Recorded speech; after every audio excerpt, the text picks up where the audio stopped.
দেখেন দাদা এগোস না এগিয়ে কি লাভ আছে বল।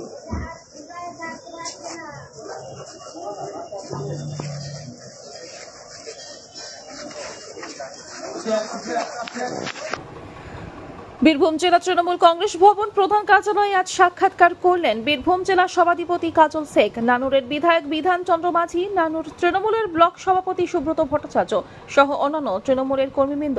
বীরভূম তৃণমূল কংগ্রেস সভাপতি অনুব্রত মণ্ডল দুজনে আজ সৌজন্যমূলক সাক্ষাৎকার হয়। একটা সৌজন্য সাক্ষাৎ হয়েছে। আমি নয়, বীরভূম জেলার বিভিন্ন প্রান্ত থেকে মামাটি মাঝে সৈনিক যারা আছে তারা প্রত্যেককেই আসছে। আজ যেমন নানুর বিধানসভা বিধায়ক থেকে শুরু করে আমার ব্লক প্রেসিডেন্ট থেকে শুরু করে নানুর বিধানসভা বিভিন্ন অঞ্চলে গ্রাম পঞ্চায়েতে যারা অঞ্চল সভাপতি, অঞ্চল প্রধান, তারা সকলে এবং বীরভূম জেলা দেখলাম বিভিন্ন প্রান্তের যারা তৃণমূল কংগ্রেস সৈনিক তারা সকলে এসেছে এবং দাদার সঙ্গে তারা একটা কৌশল বিনিময় করছে এবং তারা দাদার সঙ্গে আপনি কথা বলবেন?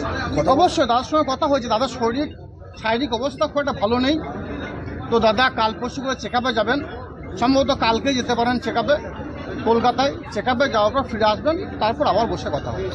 রাজনৈতিক কোনো বার্তা কি আপনাকে দিলেন? না, আজকে রাজনৈতিক কোনো কথা আলোচনা হয়নি, এটা সৌজন্য সাক্ষাৎ ছিল। রাজনীতি আলোচনা হবে, রাজনীতির মানুষ যখন, আমরা যখন রাজনীতি ঘনাতে উঠে এসেছি তো রাজনীতি কথা হবে, অবশ্যই হবে, কেন হবে না? আপনি কি বললেন?